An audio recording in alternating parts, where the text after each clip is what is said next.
Okay, good evening everybody, thank you for coming. I'll be chairing the meeting this evening, and before we begin I'd just like to cover a few brief housekeeping points. As a reminder, our meetings are governed by formal rules known as standing orders, which are in place to ensure meetings run fairly and efficiently. These are available on request from our clerk or via the website. This includes expectations for the conduct of everyone present, councillors and members of the public alike. A separate leaflet outlining how public participation works at our meetings, including how and when you may speak, is available on the council's website, and please do take a moment to refer to that if you haven't already. As chair of the meeting, I will always encourage respectful and constructive participation. I'm sure everyone here will continue to behave appropriately, but I must make clear that obstructive, offensive or improper behaviour will not be tolerated. And please note that the meeting is being recorded. I'll be grateful if you can switch off any digital devices to silent so that we can minimise interruptions.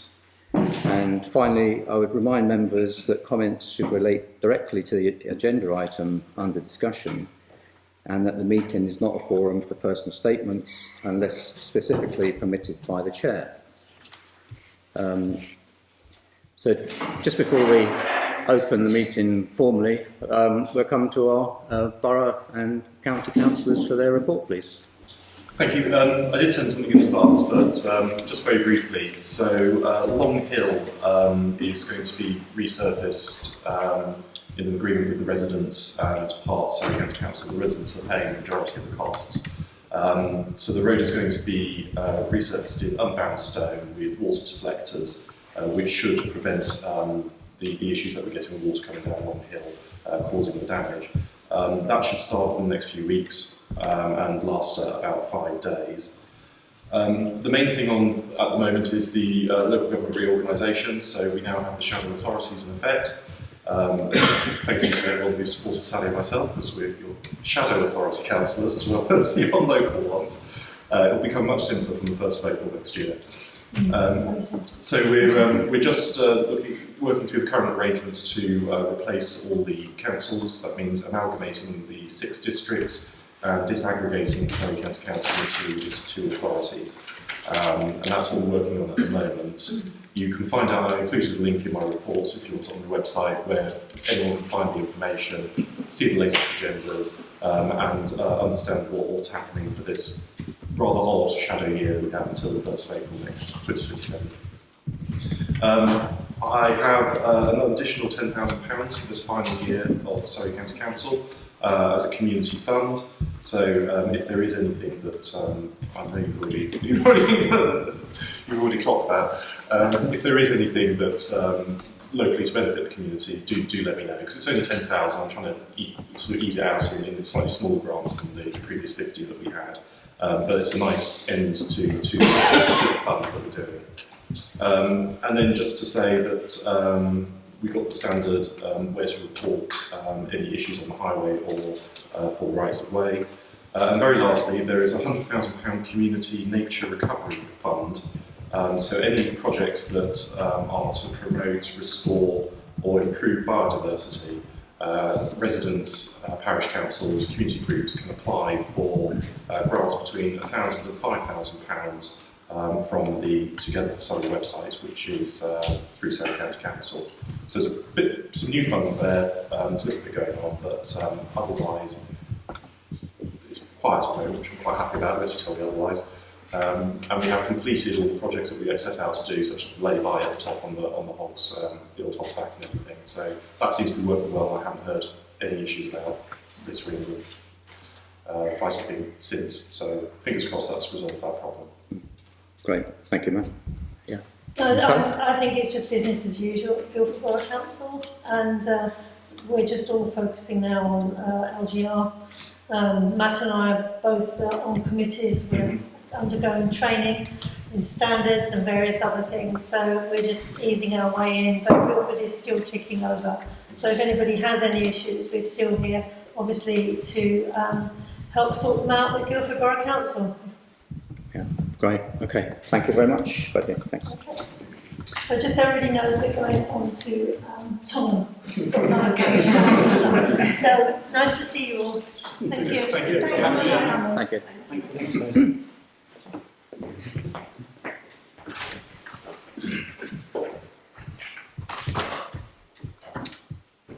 Okay, so item number 1 on our agenda is apologies for absence, but we're all here, so there aren't any.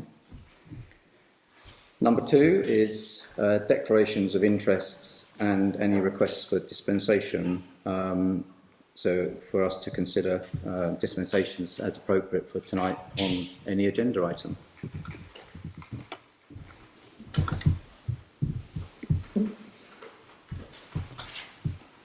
No? No interest? Perhaps maybe when we come to it, there might be some as well. Okay. Do it that way. You're looking at me, Jason. I accept I have a non-registrable interest in the land of Wood Lane, but I don't believe that interest precludes me from taking part in the debate on item 10. When my wife was a councillor in a similar situation, the monitoring officer stated that she could be involved up to and including the information gathering stage. And this precedes even the information gathering stage, doesn't it? So I don't think I need to declare an interest here. And even if I did declare having an interest, I would ask for a dispensation under section 32 2C of the Localism Act 2011, in that I live very locally to the land and hence are in the best position to know the views of the residents and put those views forward. Okay. Are you and I supposed to declare declarations of interest again? Or? Well, I will declare an interest, yes. So I have an interest in item 10, as previously stated, due to a personal relationship with a trustee on the Seale Hall. I'd just like to remind members that the information that we were given from the monitoring officer suggested that we needed to look forward to where a item on the agenda may go. But, sorry, taking that point, Chair, item 10 is about deciding, firstly, whether or not that has been properly put onto the agenda, because I can't see which member has suggested it. But thereafter, it's about scoping out some discussions. I am a trustee of the Village Hall, obviously previously the Village Hall committee communicated to you that we would be interested in taking on the land, but this is an information gathering process. Yes, we have to look forward, but we also don't want to unnecessarily cloud and clutter up the process that we need to go through. So in terms of 10 at the moment, I agree with Ryan, it may be when we get to the issue that a declaration needs to be declared, but we shouldn't be over-declaring and over-cluttering the process. I'm fully aware of what the monitoring officer has said, but I think that's preemptive at this stage in terms of analysis about what needs to happen. I think everybody in this room trusts the councillors if they believe that a conflict arises or an interest arises that obviously be declared. This, of course, is a non-pecuniary interest that we're talking about here in terms of the Village Hall, and therefore I just don't think we need to at this current moment. I mean, if you want me to declare an interest, I will declare an interest and seek the necessary dispensation. But as I said, I think it's unnecessary at this stage. Yeah, I think. Yeah. Fair enough. If you don't want, either you declare an interest or you I don't. understand. I'm just explaining my reasoning to the room. Yeah.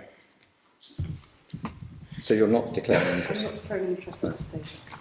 Yeah, Councillor Parrott, I think I mentioned it was item 15 in regards to financial reports.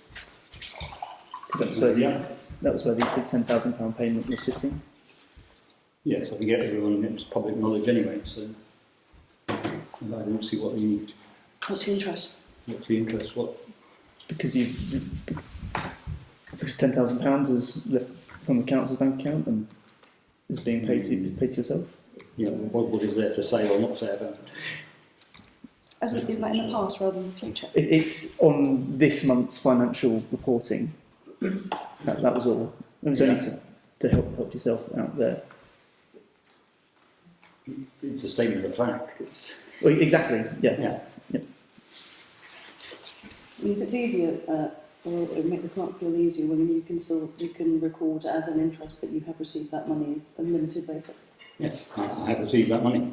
But I don't think that precludes me from saying anything else about the financial report. No, I don't think it will. No, yeah, like, 'cause as I said, last month you signed the form, and obviously that wouldn't be appropriate this month because you have an interest in the matter.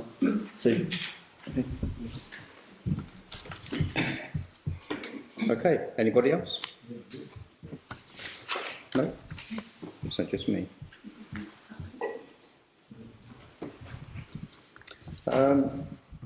Okay, item. Oh, I should say that my interest, yeah, I have received the dispensation for it. So, item number 3, minutes. To approve the minutes of the following meetings. So, the first one is the extraordinary meeting of the 27th of April 2026. You want me to go through the differences from the last meeting? Yes, please. So in item 3, I added some additional wording around some residents' comments that they made in representation from the public that were made at the meeting, and then Councillors Walden and Parrott asked for an additional sentence to be added into item 4, which just explicitly referenced that they voted against the agreed statement. And on the 7th of May, Councillor Walden suggested some wording for, again, representations from the public, item 3, which better represented the point that the resident was making at that meeting.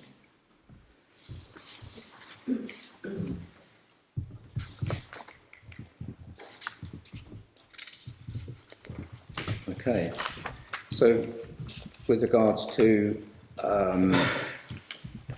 27th of April minutes, does anyone have anything to say on those? No, nothing from me. Improvement. Okay, so all those in favour of approving those minutes? Show of hands, thank you. Unanimous?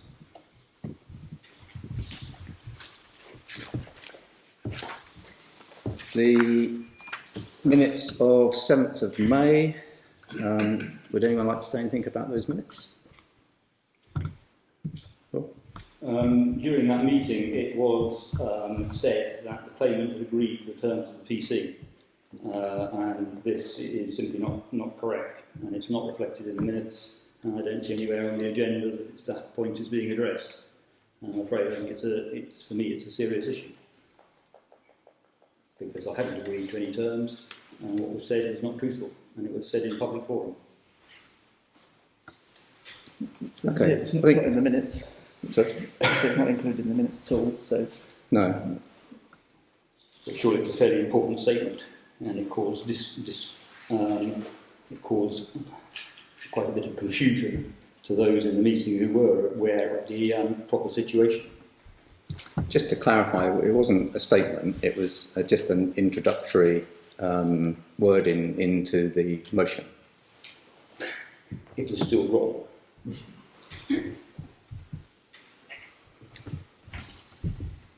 Does anyone have any say about the minutes?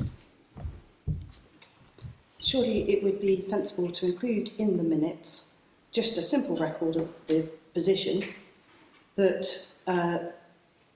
in terms of the offers that were made, to record it accurately what the position was, and then the record is straight so that people in the room feel that it was accurately stated.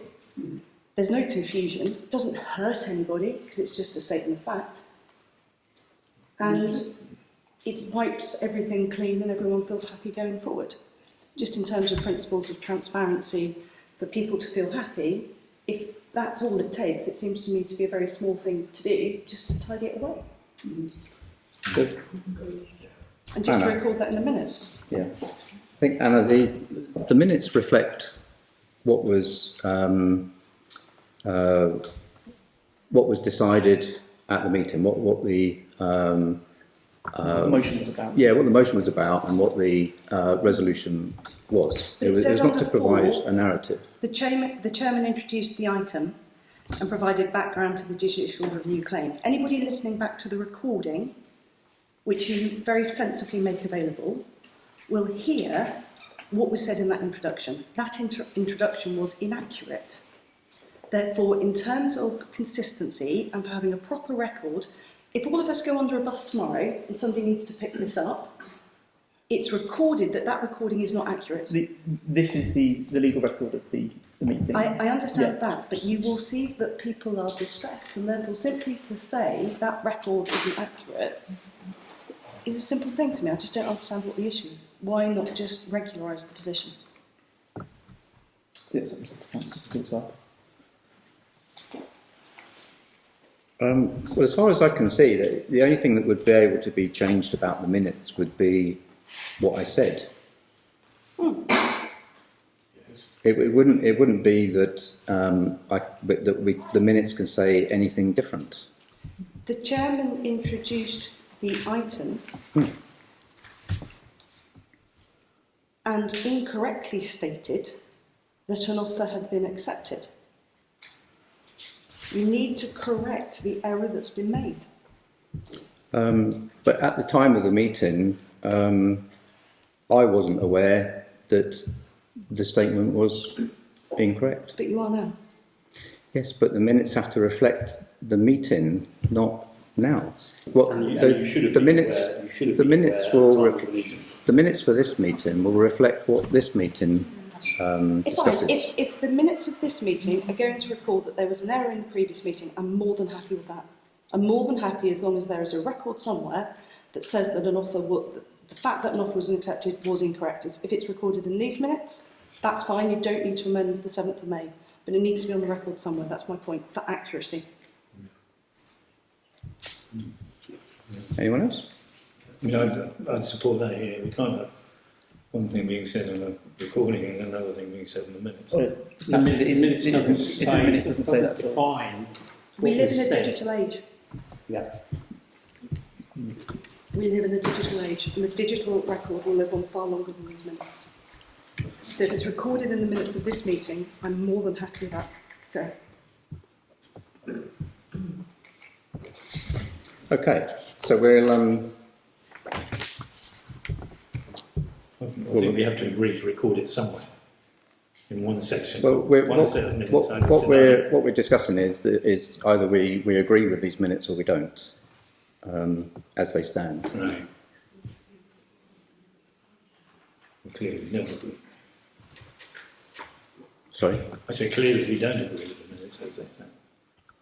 Well, if we don't agree with them, then we'll take a vote and we don't agree, and we have to amend them in some way until they are agreed. No. I'd suggest that the minutes from this meeting will be or should be suffice to that extent. Or that they would correct what was Well, wrongly stated the other minutes. yeah, I Is that what think you're saying? minutes have to minutes can correct things that have previously been said, but I don't understand it as being that we can correct what was said on the night when it No, wasn't. if the issue is that around the introduction of the background, if we remove that section from those minutes and it just starts off members noted that these have been received. I think that's, with all due respect, Ryan, I think that's admirable, but it doesn't work. I think Councillor de Walden's approach is sensible, as the Chair suggested, that we postpone the approval of these minutes to the next meeting, and we include some wording, and we can agree that amongst ourselves that records the position and reflects the recording, so that there is a clear record under Section 4 as to what happens going forward. And then we have complete clarity and transparency moving forward as to what the position is. So, but what you're suggesting is we change the minutes to record a narrative of what I said. That's what you're referring to. So the minutes then will actually state what I said, which is incorrect. I don't think we can state in the minutes that it's incorrect. No, I don't think so either. Not. You can only state what happened at that meeting. That's why subsequent meeting minutes can reflect In which the case, differences. under 4, where it's introduced the item, you need to record the statement that was made in terms of offers being accepted. And that's a record of the meeting. And then in this meeting, the minutes of this meeting need to record that that was incorrect. That's the only way that it will work. That statement was wrong. I'm happy. I said what I said as an introductory wording. I can't change what I said. In that case, I think we amend 4 to be a more accurate statement of what was recorded, and the minutes of this meeting record that those wording, that position needs to be corrected, and then we have a complete transactional record of what happens and it's accurate. I think that's the only way you can achieve it.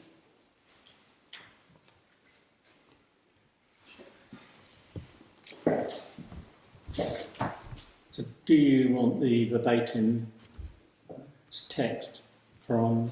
It doesn't need to be What was it? verbatim, Councillor Brown, it just needs to be, it's the point that's an issue is about the acceptance of an offer. So that just needs to be summarised very briefly in these minutes. And we can do that offline. All we need to do for these minutes is to say that we will adjourn the approval of these meetings to the next these minutes to the next meeting, at which point we will have the minutes of this meeting available, which will record what the correction is. We will then be able to say, as a council, that we are happy that that is a complete record, and that seems to me to be a sensible way forward. But there'll be no change to these minutes. Yes, there will, because where it says the Chamber introduces the item, we'll have a narrative in there which deals with the offensive or the offending phrase, which is about how offers were made and accepted. So these minutes will be amended so that the later minutes then correct that out. Okay. So insofar as necessary, that's how I propose that we deal with it. I think that's sensible. Okay, we shall defer them. Okay. Yeah. Thank you. Minutes of annual meeting 18th of May. Would anyone like to say anything about those?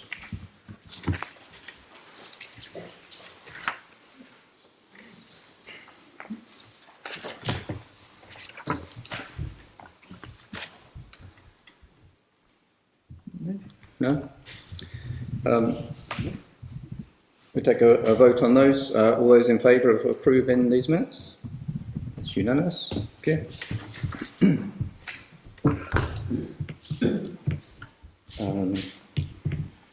Okay, so number 4 is Chairman's report. So just firstly, I'd like to welcome Anna Laney to the Council. I'm sure members will join me in wishing her well in a new role. I would also like to clarify something I said during my introduction to members of item 4 at the council meeting on 7th of May. Having reviewed the legal correspondence prior to that meeting, I wish to correct a specific detail regarding the status of the judicial review proceedings at that time. Whilst the claimant had rejected the council's initial proposal, the claimant's solicitor had simultaneously suggested that rescission of the November decision would render the proceedings academic. My summary on 7th of May focused on the fact that a potential resolution was under discussion and that this would bring the matter to a conclusion, which it subsequently did. However, for accuracy and good governance, I should clarify that formal agreement between the parties had not been reached at that exact stage, as negotiations regarding wording and costs were still ongoing. I am therefore correcting the record today to reflect the sequence of events accurately.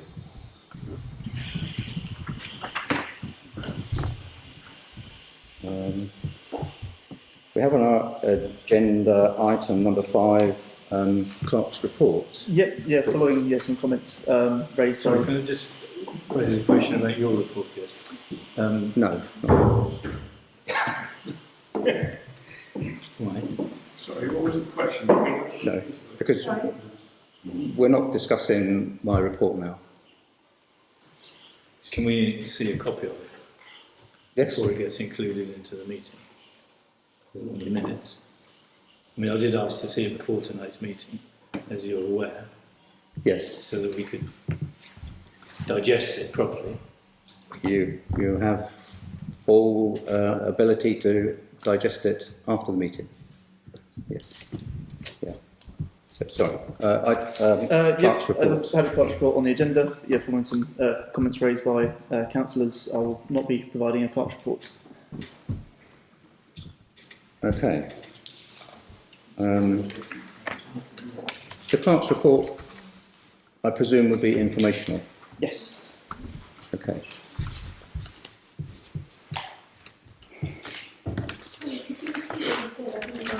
Yes, following some comments raised by members ahead of the meeting, I will not be giving a clerk's report.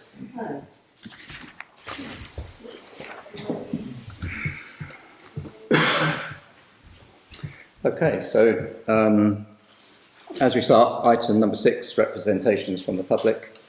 So the public participation session, members of the public are able to express a view or ask a question on relevant matters on the agenda and are welcome to stay and observe the rest of the meeting, but may not speak or interrupt the meeting following the public participation session. Each speaker to have a maximum of 3 minutes to address the council. In line with Standing Order 3H, please note that any questions raised during public participation do not necessarily require a response at the meeting and will not prompt a debate. A response may be given in writing or orally at a later date as appropriate. All comments or questions should be addressed through the chair, and only one person may speak at a time. And I'd ask that you raise your hand to indicate you wish to speak, and if you're able to, we ask you to stand when speaking. So, representations from the public. Any questions? Rosemary. I was surprised and saddened to see Wood Lane is yet again on the agenda. After all the angst, sleepless nights and trauma of the last couple of years, Colin and I were hoping to recover and get some respite from it. As I understand it from my research, a parish council clerk is not allowed to propose motions. I would like therefore to ask who brought motions 10 and 11, as unlike in previous motions that have been raised, the individual councillor is named, not the clerk. I would also like to ask firstly why, and secondly why now, when the parish council is still reeling from the costs of both time and money, and are fed up of hearing about Woodall. Both items will incur further costs to the parish. Thank you.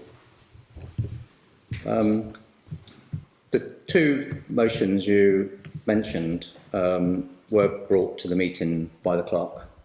Would you like to explain anything? No? No. Excuse me, I understand from my research, which I've done, that it's not in the clerk's remit to bring motions, it's only councillors. Clerks can't provide motions at council meetings. Okay. So, Rosemary, I've forgotten what your other question Well, was. the second question is why it's been brought, and secondly, why now, when we're reeling from the costs of all that's gone on, and it's going to cost more money, both of the items. I'd suggest that from a council point of view, the land is essentially back to where the position on it is back to where it was probably in around March, April time last year, and therefore we still have no formal agreement with Hampton Estate for them to use it, or in fact how the council uses it. So I think the motion will allow the council to explore what the council needs to do to either regularise the position with Hampton Estate and how they cross council land, and as I say, how going forward how that land may be used. Okay. Yes, Simon. Does it follow from that answer that the council has had any communication with or from Hampton Estate as to their interest or potential interest in that land? So, did you say the first bit again, sorry? Does it follow from what you've just said that the council has had communications either with or from the Hampton Estate as to the use of that land and any potential claim to an interest in it? Is there any? No, nothing from the public meeting. No. Thank you. No. Anybody else? Yes, your turn.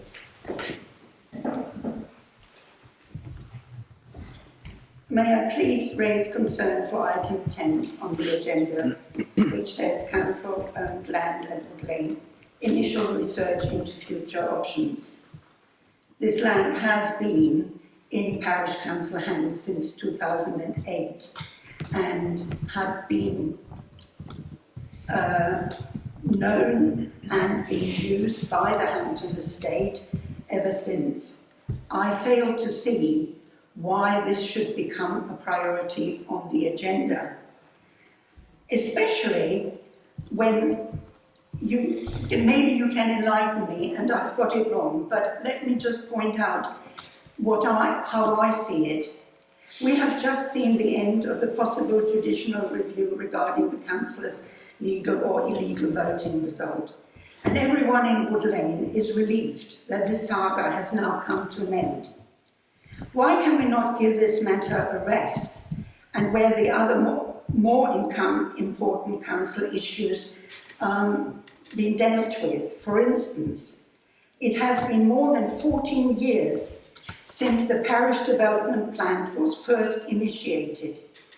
3 times a consultant was employed to help with the preparation of the document, and the last we heard about this matter was that more consultancy help is needed. Surely this is more important than item 10. We have become the laughing stock in our neighbourhood and in the borough because other chairmen don't understand why we haven't got a plan.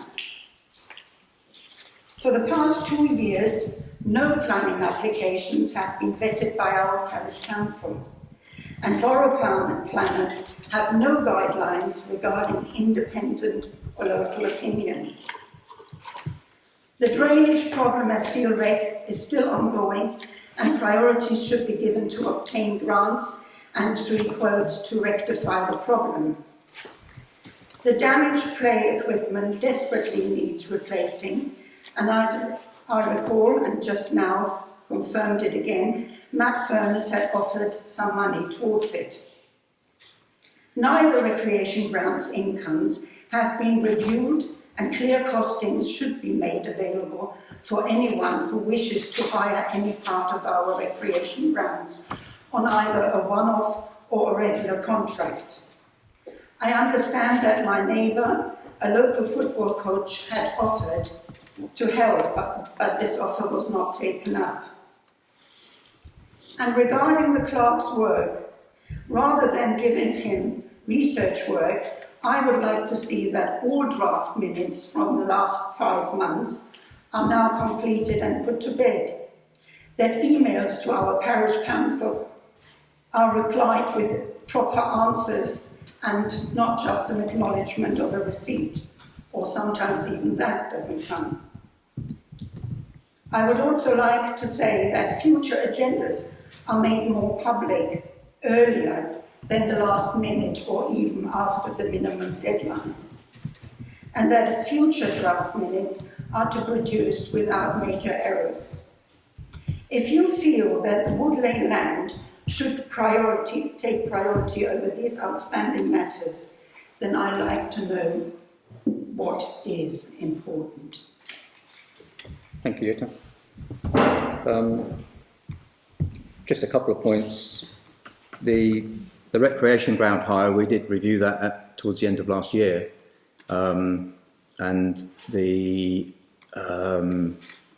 all the hire rates are on the website.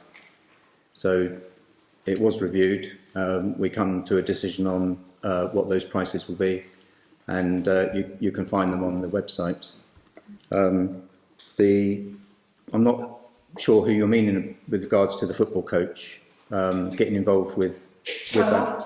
Last summer there was a question about that the council wasn't quite clear what they could ask for rates and how they should approach it with contracts with football clubs, and Will Davenport had suggested that he could help also to fill the gaps and spaces when there is no club playing. So I understood from the meeting last summer that you were going to look into this, but I had not been in any of the meetings where you actually discussed and reviewed the costings, and also for somebody who just wants to rent some space for parking or whatever. I understand from a friend of ours that it has taken her 2 months to get a reply whether she could use it as a car park. And so this is why I'm bringing it up. Okay, but all the rates are on for doing those things that you suggested, whether it's a football club or I think residents can use the parking for free. That's what we agreed. The agenda being late, I don't think we've had any agendas that have been late. There is the 3-day rule on any documentation to the public. Well, regarding the agenda, I believe that certain supporting documents can come after.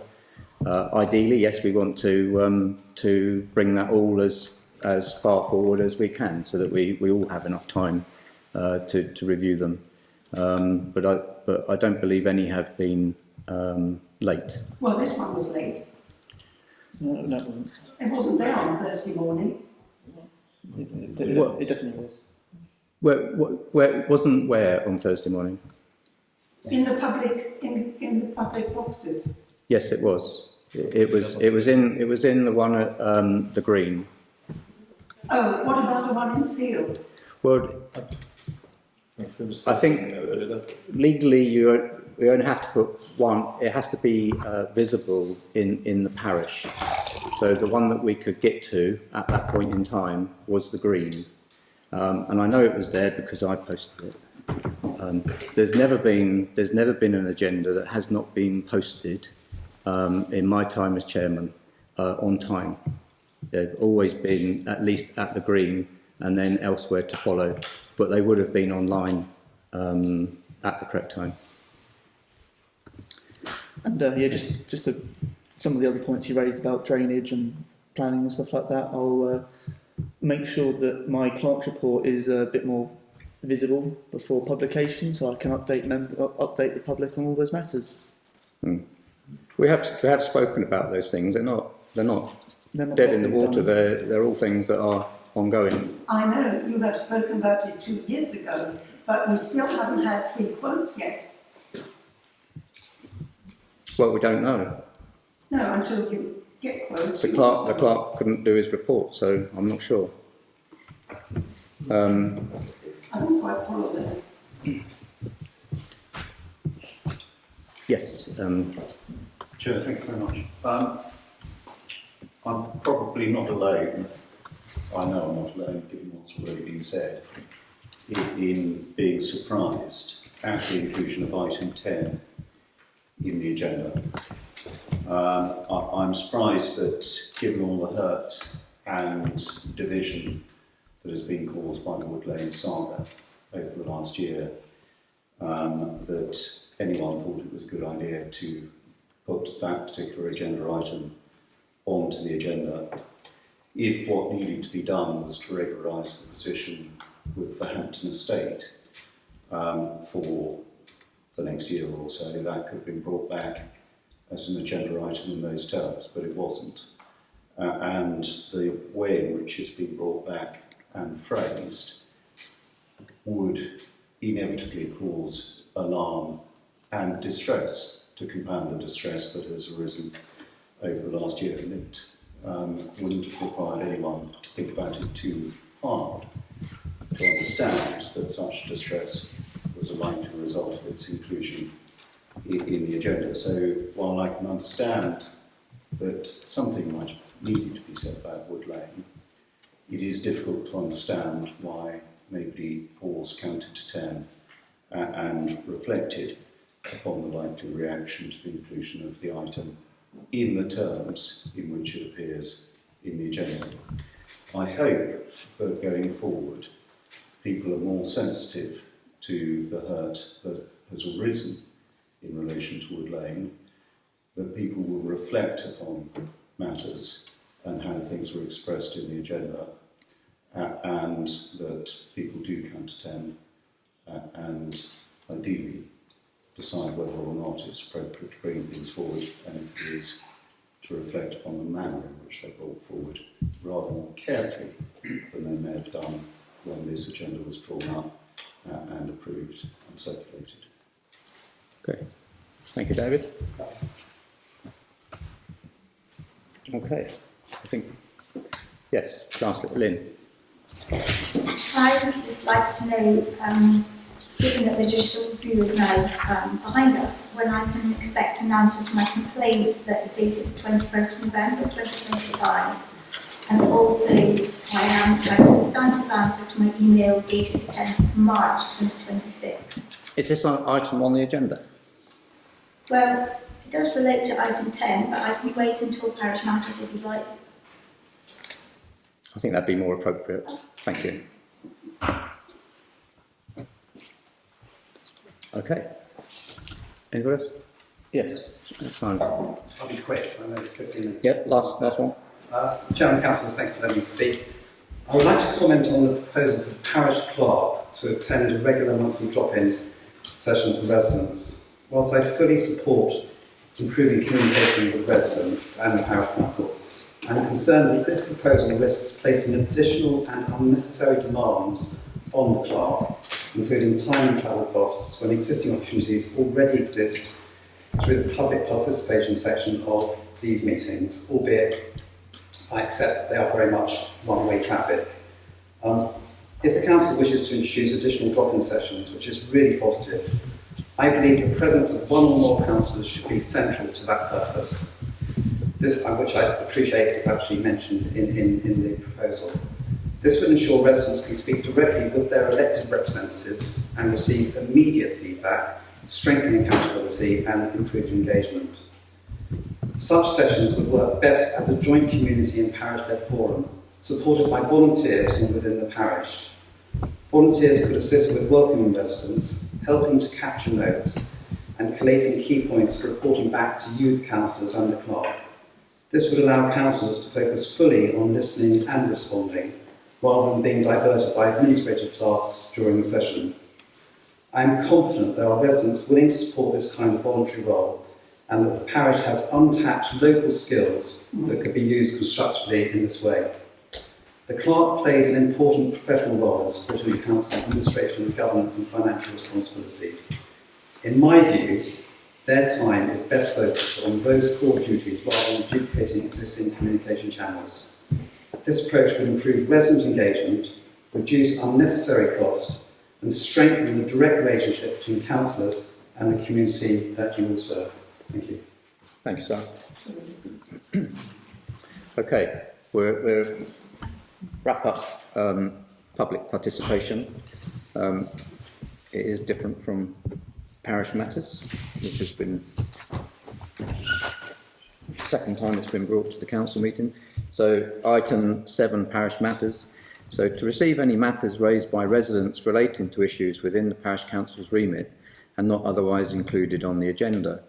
This item is for information sharing only and no decisions may be taken. This item shall be limited to 15 minutes in total, with each speaker limited to 3 minutes. So over to you again. Well, David, I'll go to Lynn first. I'll start again. I'd like to know when I can expect an answer to my complaint dated the 21st of November 2025, and also why I still haven't had a substantive answer to my email dated the 10th of March 2026. I know that I'm not the only one who has suffered from these problems such as these, and given these repeated failures to answer complaints, emails and FOI requests, I would strongly object to the clerk being burdened with further duties, as is suggested with item 9 and 10 of this evening's agenda. Thank you. Thank you, Lynn. Dave. I'm probably not the only person who was slightly surprised at your response to Councillor de Walden, Chair, in relation to your report. So could I propose that the Council consider 2 innovations. The first is that your report should be circulated with the papers to the meeting so that people actually know what you're going to say, have an opportunity to think about it. And the second innovation would be that after you've presented your report, it should be discussed by the Council, because it is extraordinary that you present a report which people don't have notice of, and people on the Council who are charged with representing us in the village don't then have an opportunity to raise any matters they wish to that arise out of your report. So I would rather strongly suggest that those two innovations be considered by the Council, doubtless at a future meeting, with a view to their adoption. Thank you, David. Anybody else? Simon? I support David's suggestion. I'm also, if I may again, going back to the discussion about the minutes, whereas I understood the clerk to say, maybe this wasn't what he intended to say, maybe I misunderstood it, but he seemed to be suggesting that if something had been said at a previous meeting and written down, and it subsequently transpired that what was said was, to use as neutral a word as I can, wrong in fact, then that doesn't matter because the minutes are the legal record of the meeting. And if that is the clerk's view, I suggest you reconsider it. No, never reference councillors by name or put anything verbatim in that they say in the minutes because of the issues that can arise from it. Thanks, Simon. Well, I'm not sure that's answered my question, but I'll leave it. Maybe I misunderstood it. Anybody else? No? Oh, Simon. Sorry, actually relates to a request which I sent back in on 4th of March. And I know the clerk received it because he actually asked for more information. And that was in relation to litter picking, where at the moment there are, as you know, a number of people who tread the streets of Seale Sands. We do that at our own cost, and my request to the council, which as I said, Ryan did ask for more information, was to see whether you guys could then maybe fund at least the cost of the black bags, which we get through in copious numbers. So that request went, but Ryan is aware of it, but we've never heard back since. I can put it on the next agenda. Perfect. Well, yeah, I'm sure it have to be something that we consider at our next budget meeting. Fine. Yeah. It's not a huge amount of money. It's just purely the I know, fact that people are going out there, and I think if we can simply say, look, thanks guys, here's £5 worth of black sacks. You don't have to go to the environment. So. Yeah, I guess if it can come under a part of the maintenance budget or somewhere. Thank you. Thank you, Sam. Yeah, We Ian. do have an S137 Okay. expenditure account as well, which could be used for that purpose. Yeah. Okay. For the cash. Okay. Anybody else? Good. Okay, we'll leave it there. Thank you for your contributions. Moving on to item 8, that's the annual governance and accountability return, which is commonly known as our AGAR for 2025-26. The first item A is certificate of exemption. To approve the certificate of exemption from a limited assurance review for the year ended 31st of March 2026. Yeah, thank you, Chairman. This year was included last year. The council has now crept over the exemption limit, so yeah, I haven't brought that to council this evening. It was, as you would have known from the internal audit report, put there in last year, but not this year, so I won't be asking council to sign that. Okay. That's just item A, yeah? Yeah. So no consideration. Item B is the internal auditor's report for 25-26. Yeah, thank you, Chairman. Yeah, it's very, very comprehensive internal audit report which I conducted. I met with the auditor in person as well to go through everything. So he's got some recommendations in there and really sort of laid out his findings and his sort of background to his recommendations for the other parts of the AGAR as well. So yeah, some things in there, especially around sort of the charity stuff, which become, but I know that was something we need to do anyway. So yeah, there's a couple of things there for us to work on throughout the year. Yes. Any members like to raise anything about the auditor's report before we vote on it? I was just going to flag, because I think it's important to recognise that in terms of the audit report for 2025-2026, Mr Mulberry has flagged that we need to have better budgetary processes, that we're not managing progress against the budget being monitored. We haven't been keeping appropriate reserves. And that's what he states. He ticks in respect to that. He says no. In terms of cash payments being properly supported by receipts, he flags issues with that. The reason I raised it is when Councillor Parrott raised those issues and said we need to look at him, he got a bit of sick. Now we have an official auditor raising exactly the same issues. And I think it's just right to recall that the points that Mr Parrott, Councillor Parrott rather, raised have been borne out as being things that we need to take account of going forward. I know we've resolved to take them forward, but I think it's worth recording that the points that he made were valid, accurate, and have now been confirmed by our independent auditor. Okay. Anyone else? Well, yeah, the report got off to a bit of a bad start with me because it says the council has navigated a demanding year, the resignation of 2 councillors, well in my book it's 3, yeah, and an 8-month vacancy in the clerk's post. Well, whilst we did have a vacancy, it was filled by a local clerk, and that's not referred to. Having said that, I did warm to the report as I read through all 29 pages of it, and as Anna said, I felt sort of gratified that it backed up much of what I'd been previously trying to say. There's one area I don't agree with it on is risk management, and I'm afraid I think yes, they're treating risk management as a box ticking exercise and a passive exercise, and it shouldn't be a passive exercise. It should be an active, ongoing exercise. And because we haven't done that within this council, I think we fell into a problem this year. And in particular, I would like to look at page 10, because on page 10, it says, we considered whether any litigation, liabilities or commitments, events or transactions occurring either during or after the year end have a financial impact on this authority and where appropriate have included them in the accounting statements. The clerk confirmed that we're not aware of any event having a financial impact that was not included in the accounting statements. And I'm afraid I'm not sure that's strictly right. But in the interest of simpleness, I'm happy to let it pass. I would say that there are an awful lot of recommendations. You know, Ryan said there's a few recommendations, there's quite a lot of recommendations. And I think it will take quite a lot of time to sort out and get on top of all of that. And I think that's, for me, is an absolute priority for Ryan over and above other things. I think that's all I'd like to say. okay, thank you.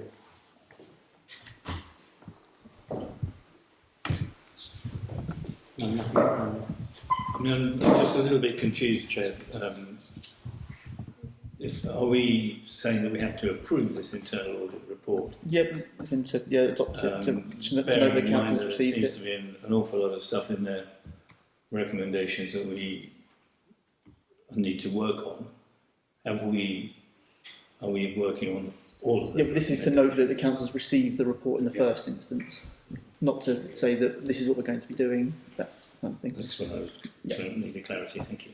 I think what Councillor Walden is saying is that we should then make sure we track all of those recommendations and make sure that over the following months we do actually tick them off and start achieving them. Yeah, absolutely. And this year we'll probably we'll definitely be having an interim audit as well, which is, I don't know when the last time the council had one of those. So, yeah. I would say, just in response to Anna's what you mentioned, Anna, was that you brought a couple of motions, or 3 motions or so, based upon our financial record keeping and how it was presented and the like. And I'd say that we addressed those concerns through those motions. I brought motions. Sorry? I'm not sure I actually brought motions. You did. Them in discussion. You brought motions to the council, yes. Yeah. Which we voted on. They were about the record keeping and reporting by the clerk. So there were various motions. I can't remember them exactly, but I'm sure there was 2, if not 3, that you brought a couple of months back. And what I'm suggesting is, No, I don't recollect those, I'm afraid. Okay. Does anyone else recollect? I didn't see them as motions. I thought they were comments that were made Discussions, I'm just to looking the at accounts minutes. rather than being full-blown motions being brought to the table. That's all right, isn't it? No, I believe they were motions. My recollection may be wrong as well. But Yeah. that's how I understood they were just comments having been made. But my point being, though, that that a lot of your concerns were obviously addressed in there, and we spoke about the fact that it was clear that the council needed to do better on that, and it was also discussed, as you said yourself, as in having a challenging year. The statement of explanation proved that as well, with how the budget and the precept was. So I'd say that the council has gone some way to already address those points. The report is highlighting those issues, and you're right. There are around 13 or so recommendations. One thing I would say is that as of this year, we finally have what I would consider a truly independent internal auditor, and that's something that I've been asking for several years. So the reason that we have all these items now are a compounding of the issues that that the council has suffered over the however many years. So the report is very helpful. It shows us a way forward, doesn't it? Yeah, absolutely. I think, as you can tell from the report, I wouldn't disagree with that. Sorry? I wouldn't disagree with that, and I haven't disagreed with that. Okay. So it's so as the item suggests, it's to receive the internal audit report. So I can take it we've all received it. Yep. So we're all in agreement that we've received it. Yep. Yes. Okay. Thank you. C is 2025-26 end of year accounts. So to approve the accounts for the last year. Yeah, thank you, Chairman. So council have circulated the end of year accounts, all been independently checked by the auditor. So just a motion there to. In part C, which one do we mean? This one or this one? The end of year accounts, yeah. There is this one. Yeah, the other one forms part of the AGAR. Yeah. Yeah, it just has to be done separately from the governance statement. So as like the previous one, just to note that councillors have had reviewed them and adopted them. Would anyone like to say anything on the accounts?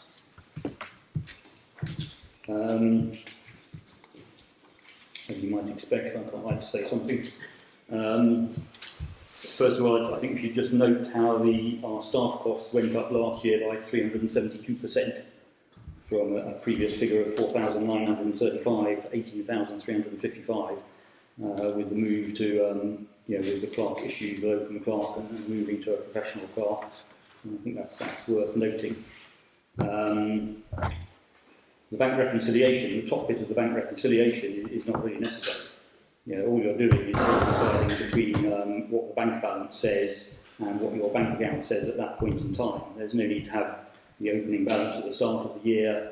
Yes. It's what the auditor asked to see. So it's not necessary in a bank reconciliation. The other thing I would say is, I don't quite understand, is it in here? Yes. Why do we're using a receipts and payments system, aren't we? And if we're using a receipts and payment system, why do we record a VAT debtor? That was a conversation I had with the auditor from, I think it's on previously, but I'll double check with the auditor and see why he was recommending this. Because if you're using receipts and payments, you account for the VAT receipt when it arrives. And if you're using a VAT debtor, you're using a partial accruals basis. And you're effectively doing a nasty hybrid of the two systems, which is not a good idea. Okay, I'll have a chat with them. Yep. And I think we could easily just get rid of it next year and go on to pure receipts and payments, and that would be much easier. So, for the uninitiated or the uneducated, does that mean we record everything as net rather than gross? We No, don't include that. Record the expenditure as gross, Right. and then just record the VAT receipts as income when you receive it. Right. Yeah, very, very simple. Yeah. Yeah, very That's simple. what we used to do. I think. Yeah, it may well be, and then for some reason, I know it is. Yeah. Yeah, it's And the other thing, cash account. yeah. Yeah. And the other thing I think we should do is on the VAT, we should keep a grip of what the VAT debtor is, and as soon as it goes over a certain amount, we should recover it. Because at the moment we're potentially, we're always waiting until the end of the year, and some years we've ended up recovering £4,000. Yes. Well, if halfway through a year someone's owing me £2,000, I generally ask for it. Well, only that would just involve more paperwork, wouldn't it, for the Not clerk? a great deal. You'd have a couple of smaller returns Well, to do. yeah, but is it worth clerk time to do that? If the council had no money left in the bank, then I'd probably suggest that might be a good thing to do. It's something we can discuss, but I don't think doing two smaller returns is necessarily much more work than doing one bigger return. No. And that's all I wanted to say on that. So, what was the first thing you brought up? The receipts and payments. No, Reconciliation. before that. Sorry. First item was The the bank reconciliation. reconciliation. Yeah. Not necessary to have beginning and the end. Oh yeah. Sorry, I thought there was something before that you had said. No.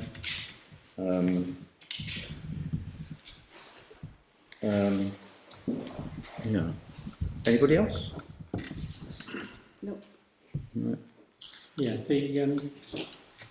just the maintenance costs all appear for AGM, all appear to be allocated to Seale Recreation Ground. Okay, they definitely weren't in the previous spreadsheet I had, so I'll definitely have the delineations. Right. Yeah. I mean, it may be academic for the charity reporting, however, it's... Yeah, no, I've I think they should definitely be- got that, yeah. should be separated. Yeah, we need the separation on that, don't we? Yes. Yeah. Yeah. Yeah, to make sure that we can apportion what is for Seale Rec under the charity. Yeah. Yeah. No. Yeah. That may not be, that may become an academic for the future with accounting for the charity. Yeah, no, I've got it here, so I'll go back and put the seal. Okay. Yeah. Fine, thank you. The other thing, and I haven't got it in front of me, unfortunately. I think it was on the summary page. There was a VAT, the VAT claim was shown as 0 for last year on one of the tables. On my copy, anyway. Is that in the report, or was that in the... No, it's in one of the spreadsheets. Oh, yeah, sorry, it's just isn't it? Okay, yeah, I'll put that. Yeah, just showing that. Sums didn't work then. Or just remove it, or... No, I'll have that It figure needs a in. number Yeah, I in think there, it's just because it doesn't deleted. add up Yeah, otherwise. it's just not a number on there. So yeah, I'll put the figure back in. Yeah. That's it, thank you. Yeah. Yeah. No. No, I remember now that the thing you first brought up, Will, was the clerk's costs, wasn't it? That's right. Yeah. Just to reiterate that, so when we lost our last permanent clerk, we started a staffing committee that would look at the how we brought on a new clerk and what we would do in the meantime. And that staffing committee, there are minutes that support the decisions made on what rate we would advertise the job vacancy at initially, and also when that rate had to increase, and also what the locum clerk cost would be as well. So it was all minuted and agreed on at the time. So yes, it was a lot of expense, but it was duly considered at the time to ensure that the council kept running. Okay, so item C then, are we... I'm sorry, I just thought of something else. On Yeah. the bank reconciliation, has someone actually checked against the bank statement? Yours has. Okay. Okay. Yeah. Didn't you did a bank rec at the last meeting, last didn't you? Yeah. Fine. Okay. So are all happy to say that we've received the year-end accounts? I think we actually have to approve these. Well, are we all happy to approve them? All those in favour? Unanimous, thank you.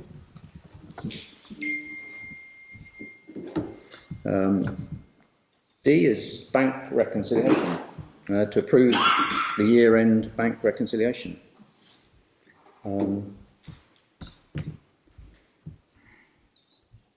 It's within the accounts, isn't it? Yep. Yeah. So again, as the auditor has done the bank rec on this? Yep. Right. Any questions, queries on those, councillors?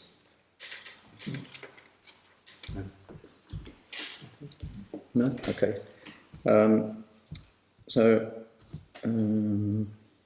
All those in favour of approving the year-end bank reconciliation? That's unanimous, thank you.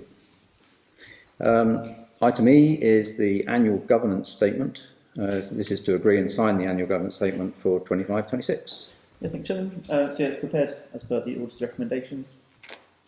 We answered yes to numbers 1 through 9 and no to section 10 as per the recommendation around the IT and data management. Okay. Any questions, anybody?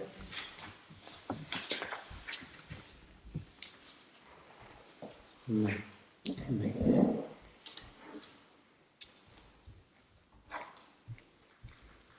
No? Okay. So are we all in agreement of the annual governance statement? Yes? Yeah. Good. We'll sign that later. Yeah. Then item F is accounting statements. So this is to agree and sign the accounting statements for 25-26. Yes, the figures taken from the end of year accounts. Which document is that? This one, yeah, Chairman. Oh, okay. Oh, well, In the A yeah, sure. Yeah.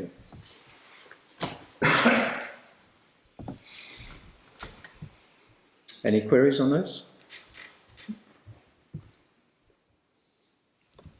No. Okay. So all in agreement that we will sign those statements? Yeah. Was that an agreement, Rob? Yeah. Yes. Yeah. Thank you.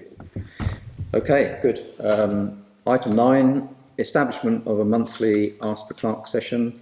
To consider establishing a monthly informal Ask the Clerk drop-in session to be held during the last week of each month from July 2026 on an initial 4-month trial basis. So, members, you should have received a paper on this outlining the motion. Chair, can I take a point of order, please? Yes. If we look at our standing orders in terms of motions, I cannot see within that anywhere whereby Ryan is able to bring a motion forward. If we look at 9B, no motion may be moved at a meeting unless it's on the agenda and the mover has given written notice of its wording to the proper officer. There is no provision within the standing orders for the proper officer to bring forward a motion that I can see. Now, it seems to me that we can't go behind that. If we want to consider amending the standing order so that Ryan can bring forward motions, that's something. But as the standing orders are drafted right now... and I wouldn't have been able to bring anything about the ADAR. Parish Council Clerk can bring papers. No, exactly. That's administrative. You absolutely can do administrative. But bringing a motion forward on an elected item is something I definitely can, but yeah, I understand your point that it's not explicitly in the standing orders. It's not explicitly in the standing orders. I'm happy to. So I think items 9 and 10 cannot go forward in terms of the standing orders. As I say, I think that we should consider clarifying our standing orders in terms of what the role is. If you look at the role of the council, of the proper officer in our correspondence, it doesn't say that you can bring forward motions of this nature. So I've been through all our policies, all our standing orders, and I cannot find that we have expressly authorised you to do it. As I say, I've certainly seen other standing orders for other councils which do enable the proper officer to do that, but we don't have it in ours. So I think on that basis, and particularly given what's happened with Wood Lane, I think we want to tread very carefully at making sure we are complying very strictly with our standing orders and procedures. So I would suggest strongly that 9 and 10 are not taken forward, and that if somebody wants to bring those forward as a motion, they absolutely can. But hearing also what's been said in the room today about how those motions are being felt and considered, that might be something that we want to reflect upon. But I think as a point of order, they're not effective. Okay, I think, well, we are just considering 9 at the moment. So, Well, the point is a point of principle that applies to both 9 and 10. I realise that, but it's we have to go by agenda item. So we're as you say, we want to cross our T's and dot our I's, that we get things right. I think without understanding whether there is actually any, is there any legislation beyond the standing orders that states about what a clerk may bring to the council? No. Off the top of my head. No. Yeah, I mean, yeah, it's fine. Yeah, I think what they're doing, I'll bring a motion to defer this item to the next meeting, and we will make sure. I don't think you can defer it. It has to fall away as a matter of procedure because it's not been properly brought. If somebody wants to bring a motion next time, that's fine. But 9 and 10 have not properly been brought. If they've not properly been brought, you cannot defer them because they don't exist. You can't defer something that doesn't exist as a matter of legality. Well, I'll as chair of the meeting, I'll say that we will defer it in order that we can look at. Can't defer it. You have to withdraw. I'm afraid, as chair, I can understand the standing orders as I wish, and we'll defer it in order. I have to say, if you've read, sorry, Chair. you've read the standing orders? I've read the standing orders. Yes, and what does it say about the chair's discretion? It does not say anything in relation to your discretion in relation to motions which have not properly been brought. If you would like to take me to it, but you will not find it. Now, I have to say, I am actually finding it quite upsetting that as leading counsel, King's Counsel of more than 20 years standing, you are questioning my interpretation of a legal document and the appropriate way to deal with it. Now, we all bring, as councillors, our particular skills forward. All I'm trying to tell you is that the appropriate way of dealing with this is that you cannot defer it. Those have to be withdrawn, and if somebody wants to bring them next time, that's perfectly fine. If people are trying to give you advice kindly, so that it is not a future error that this parish council made. The last error we made cost £10,000. If people are trying to help you with what procedure is, why does that have to become a battle, Chair? Why does it have to become a battle? Well, thank you for telling me about your history. I'll tell you that as chair of the meeting, I would consider that maybe some respect should be given to chair of the meeting. And thank you for telling me all of those points that you just made. The discretion of the chair of the meeting, I will say that I will defer it in the way that we will look at how it is brought back to an agenda in the future. So that is what we will do. We will vote on whether we defer it or for a future meeting. Yeah. So all those in favour of deferring?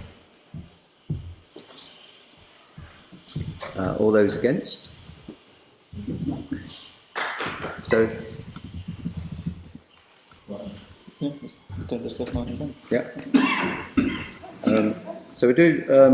Well, no, we do the same with item 10. All those in favour of deferring item 10 to a later meeting. All those in favour? All those against? So we defer it to a later meeting.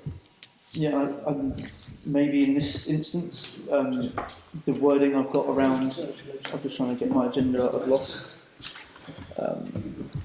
What, this? The next one as well, no, sorry, would be the Ash United. It's not got, I put it on the agenda.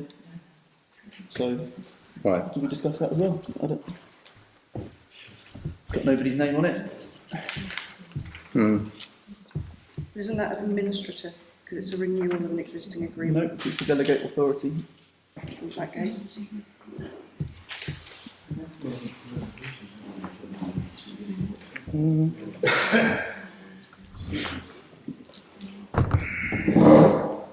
Well, let's get to that one when we get to it, shall we? Get to it. Yeah. I would just say that I think some of the things that the residents brought up today may have been answered by my paper around Wood Lane. I wasn't trying to cause any harm or distress. That was not something I was ever attempting to do.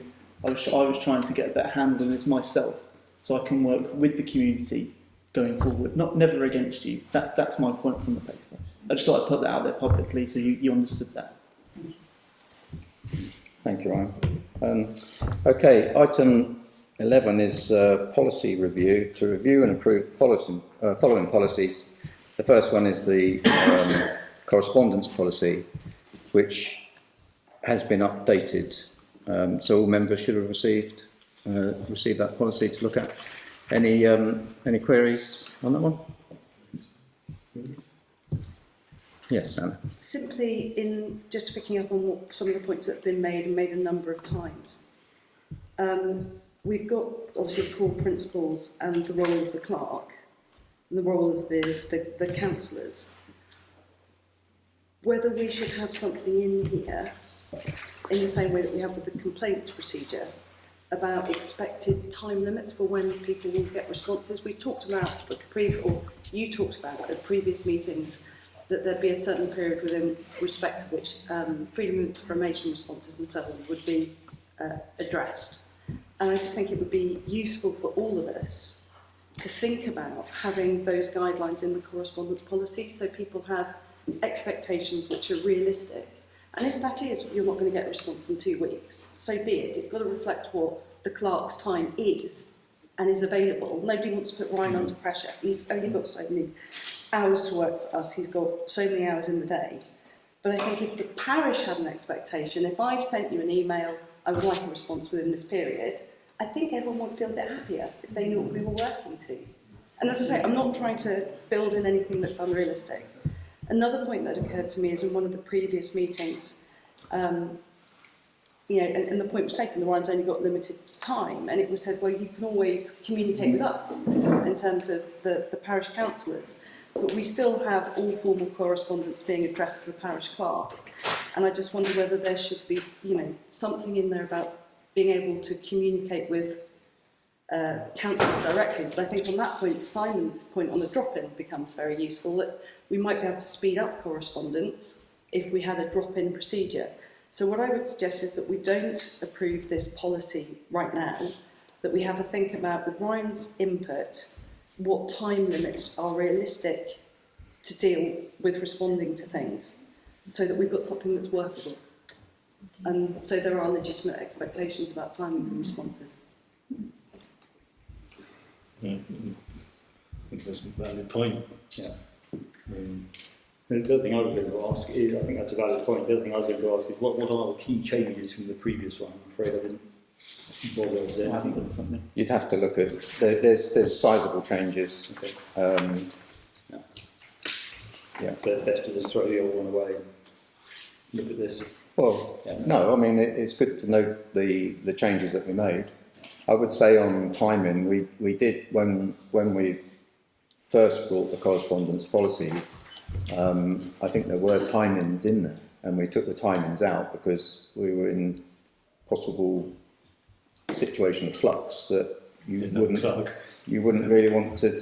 If you gave somebody an impression that it's a week or 2 weeks and it still wasn't answered in that time for whatever particular reason, then it ends up as a complaint. But I appreciate the time limits are helpful, but it's putting in time limits that are realistic. And I think that's got to come from Ryan, and be Ryan driven. But that's why I'd suggest that we don't approve this one now and we have some discussions about what is practical and workable. Was that something that you can have a look at? That? Yeah. It's going to depend on the scale of the question, or the answer from the question. And it might well be, Councillor Brown, that we have a sort of sliding scale that, you know, if it's a simple, then we'll get back to you in 2 weeks, or if it's going to be more complicated, Have an interim answer. there'll be an interim answer, or we'll get back to you with how long it's going to take to us to respond, just so that things don't drag and we don't have people saying, can I have a response to something I raised months ago, which is no criticism of Ryan, he's come into a difficult spot. But I think going forward, if this is our new policy and we've now got a full-time clerk, we should have that structure in.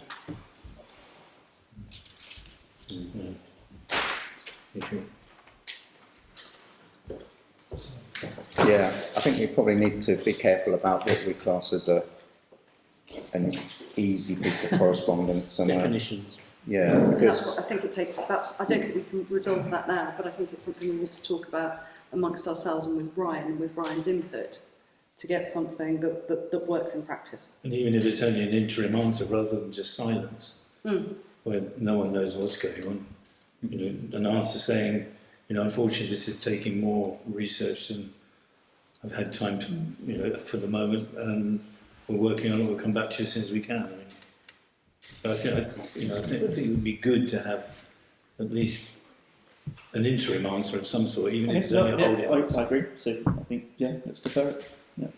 okay. Right, so I'll call this one 11A then, correspondence policy. Shall we all vote to if we want to defer this one? Who wants to approve? Voting to defer? Yes. Yeah. Sorry. Yeah. Unanimous. Thank you. Complaints policy. I don't believe this has had, the other three policies haven't had any amendments, have they? No. So this would just be reviewing these and approving if we're happy to take them forward. Any questions on or statements about the complaints policy? Yeah, on the third bullet point on the second page, it says, for more serious matters, the complaint will be referred to a complaints panel consisting of 3 councillors with no prior involvement. I think that given we've only got 5 councillors, I don't think that's ever going to be possible. And hence it's unworkable. And we need to have something that's workable. I think that needs a rethink. It's not necessarily unworkable, is it? Depends what the complaint is. What if there's complaints about all of us? Well, clearly that is. Sorry. We wouldn't deal with that at all, then, would we? Yeah, that wouldn't be. Even if we had one councillor on the panel, Exactly. then that wouldn't be workable, So would that's it? why we need to come up with something that is workable. That's the point I think the was making. I just took it to the extreme to demonstrate. Yes, you did. I think many parish councils have various ways in dealing with more serious complaints, and if it's the case that we all think that 5 members would never be enough to draw a panel from, then perhaps we have to go down the route of an independent person or independent panel. And no doubt that will cause more delay and potential cost. But as you say, we can discuss that one, can't we? Yeah. Another observation, potential point that needs to be resolved. What if, and again, you have to look at the worst case scenario to work out whether a policy works.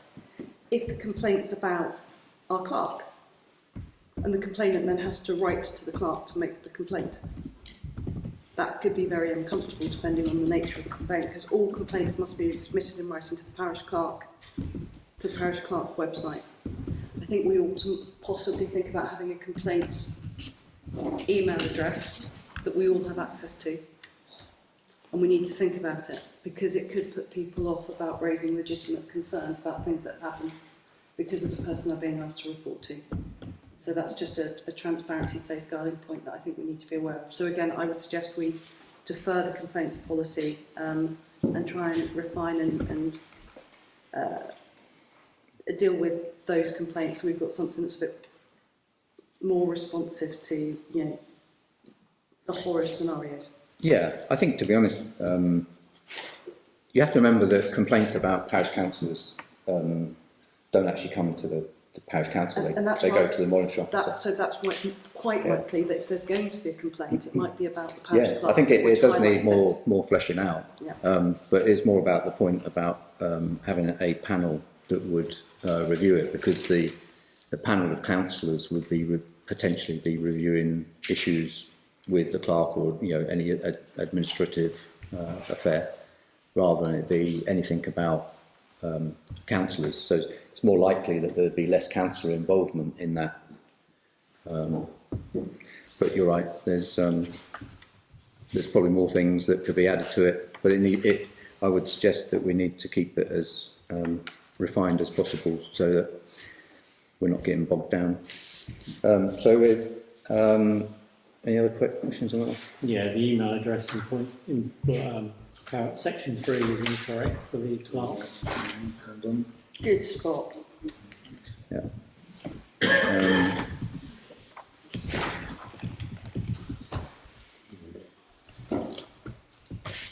Okay. So all those in favour of deferring the complaints policy? It's unanimous. Thank you. Then publication scheme. So again, this has had no changes. Recording at meetings is no. I apologise. Recording at meetings policy. I have that there.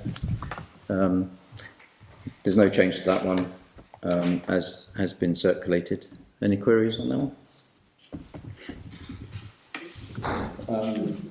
Just a couple of things which I'm not sure are actually abiding by it, because it says notices have all been displayed at meeting venues informing attendees that proceedings may be recorded. I mean, you always say it, so why don't we just change that to you state it? I don't see the need for notices. We'll inevitably forget and lose them. It's on the agenda as well. Yeah. It's on the agenda, yeah. So I think that's sufficient, surely, isn't it? Yeah, I don't think we need to put notices up. No. And then 5.2, any official recordings by the council will be stored securely and deleted once formal minutes are approved. I'm not sure we're doing that, because the minutes, the recordings of old meetings are available on YouTube going way back. I think that's good though. So I think we should be leaving them up there. I think that's really helpful, so that people can look back. Yeah. Well, It's transparency. Well, no, I do with that. I'm just saying we're not abiding by what's here. I think that's a good point. Yeah. no. Well, I have stated several times that these recordings are not official parish council recordings. Why don't we have official parish recordings? For those people who can't be here. Because I think or for this reason, and the parish council would then have to go through the GDPR and things like that. You'd have 12 pages of minutes, because a resident would say something and there'd be a word wrong, and then there'd be a complaint. That hasn't happened today. I don't think that's realistic. Because at the moment, sometimes, if I'm doing the minutes, I might as well wait till Jason to upload the recording, which isn't the best way of me to do the minutes. I think a lot of that has come from standard legislation on. Yeah, we need to reflect something that have something that reflects what we actually do. There's no point having policies and then not actioning them. No. The other thing, I know you always claim that that's your own personal recording, but I think you'd find it very hard to sustain that in any sort of court of law, because the expectation is that you're recording it, the expectation is you're putting it up, and I think you struggle. Yeah. They're effectively official recordings. They're not. Yeah. Well, I'll keep stating, and every time that these are not official recordings. If you want to bring a motion to the table that we discuss about having a parish council official recording, I don't know of any parish councils that do it. So with regards to the notices, do we just remove that point and then go with you could just say that you refer to it at the start of the meeting and it's in the minutes. Well, it says signage, doesn't it? We just need to remove get rid of the signage. remove signage, and yeah, In accord with what we've actually doing. It still covers.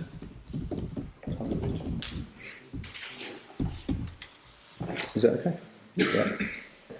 So all those in favour of making that amendment? Surely we should change. Oh, okay, that personal. Yes. Okay, because they're not official recordings. Okay. We say that again. Well, sorry. Now, We should. 5.2, you're saying we don't need to change it because your recordings are not official recordings. Yes.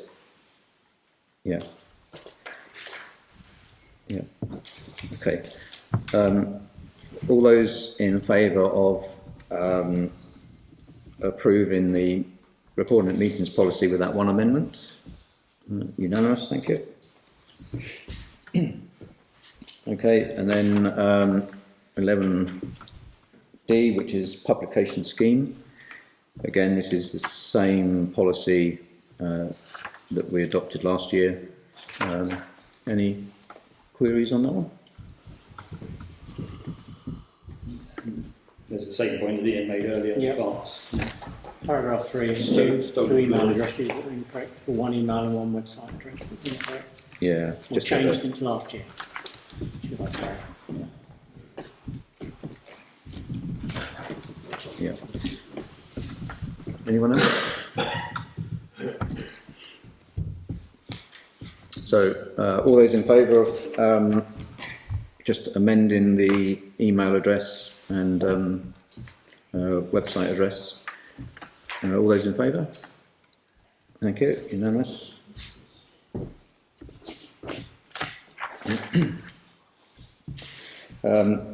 Item 12 is our section 137 expenditure, to resolve that the council's expenditure under section 137 of the Local Government Act 1972 for 25-26 was £109.95, and I know that this relates to refreshments that were provided at the Royal British Legion on Remembrance Sunday. Didn't we previously say in a previous meeting it was nothing? Is this something the auditor picked up or we No, so investigated? it's what Councillors Butcher and Brown picked up at the last meeting, that I put it was 0, and they asked me to check about the Remembrance Day, and Okay. they were correct. And it wasn't in the minutes of the last meeting, was it? No. No, okay, fine. It's new, you mentioned before. Okay, So all those in favour of agreeing that the expenditure was £109.95? Thank you. Unanimous, thank you. Item 13. So as this was brought by Ryan to the council based on earlier discussions about this, I move to defer the item to a later meeting and amend it accordingly. All those in favour of deferring this? So, You can't defer something that doesn't exist. yeah. All those against? One.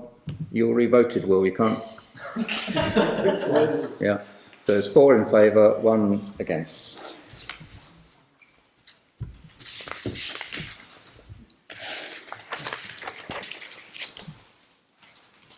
Before we move on, Chair, can I just, are we in danger of losing the football club if we don't get an agreement with, in time for the next season? I hope not. I've spoken. Timing is usually critical with Yeah, action. I've spoken to them, and obviously that was something that we could have discussed tonight, but Okay. we shall wait. Item 14, review of the maintenance work schedules for the work undertaken on behalf of the council, to consider and approve any amendments, priorities or further actions required. So I believe members have all had the maintenance schedule, work schedule sent around. Anyone have any queries on that? Presumably some of these things are done by Steve and some of them are done by AGM, is it? This is Steve's. This is all Steve, is it? Right. I would say that this originally came out of a paper that I brought to the council in January with a recommendation from myself. So if we're following what we're doing at the moment, then the council might not be able to discuss this either.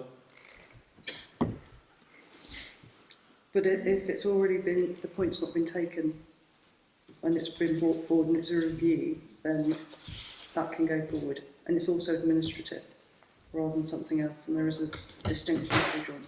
Yeah, but it was a specific different recommendation about undertaking a review with revised schedules and everything. So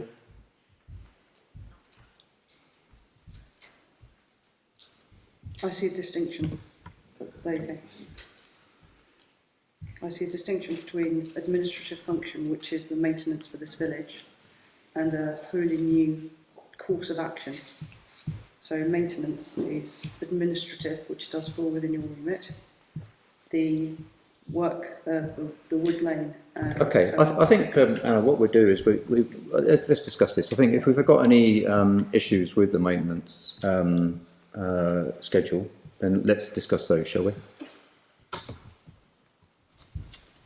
Has anyone got any? I just thought it's quite a lot for Steve to do, but has he seen this, or yeah, and he's been happy with it? Yeah. this is what he's already doing. The two things that have been added are the. Hang on a second, let's just close down. Are items number 13 and 14. They are not currently included in his current work schedule, which is around keeping the ditch clear at Wood Lane and the ditching grips at Littleworth Road adjacent to SSPC land. So which number? 13 and 14? 13. Here. I think you mean 30 and 31. The repair and maintenance. 30 and 31 on our list. Oh, is it? Oh, sorry, my previous version actually closed down. Sorry. Yes, you're right. Sorry. Yeah, 13 and 31. Yeah, got none. The only other thing I'd like to say is on note 30, which is Wood Lane land, it says note no other work to be carried out at Wood Lane without prior council approval. And it doesn't say that on anything else, and surely that should just be a general note on everything. Because otherwise, if it just says it there, yes, if it says it there, it implies that in everything else, the Steve could start doing more. And why does it say it there on the Wood Lane land? I know I'm a sensitive soul. I mean, you could address that simply by having It should be a general that as a point. general point at the beginning. No other works without express approval, and then everything is below. Yeah. Otherwise, he's just going to build his own work portfolio, isn't he? Yeah. Yeah. And no disrespect to them, they're just mission creep. But just on the riparian issues, obviously we have responsibility as riparian owners, so we need to make sure those works are done.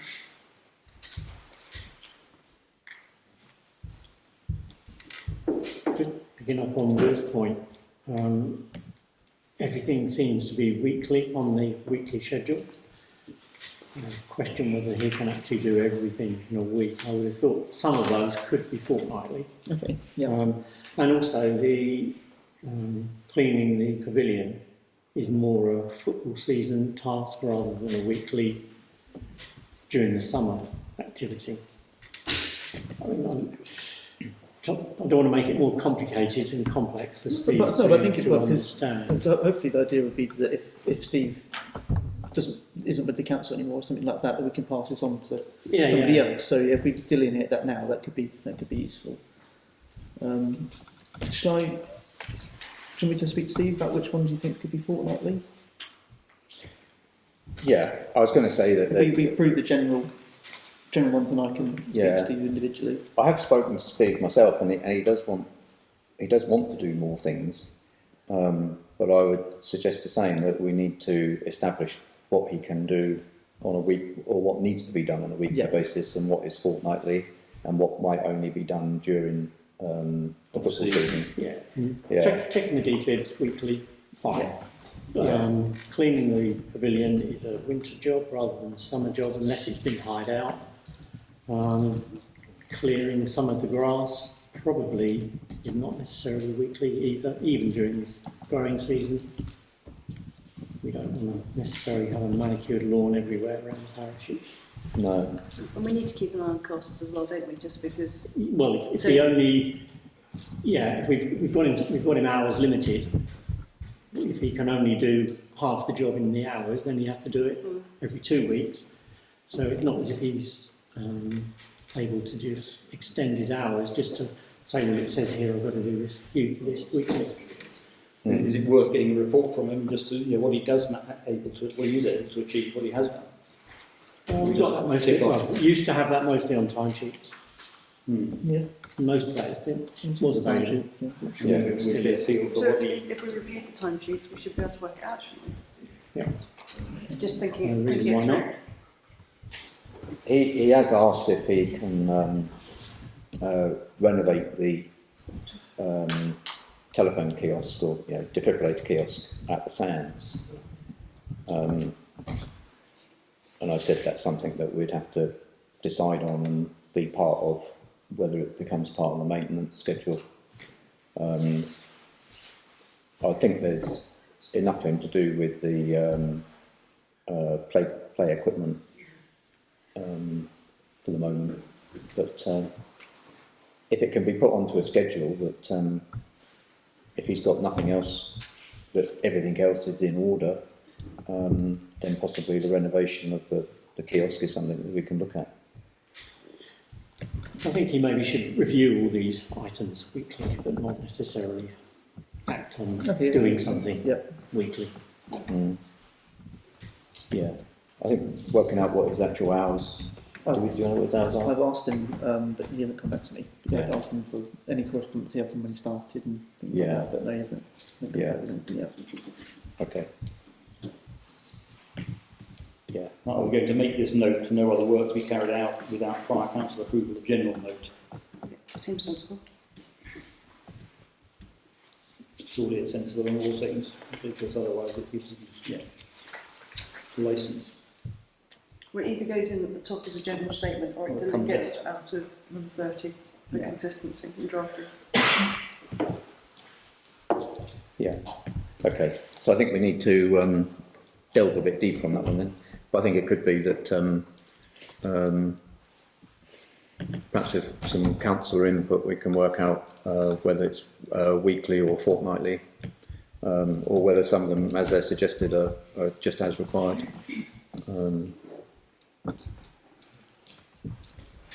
I think there's probably only a few points, isn't there, with regards to what might be,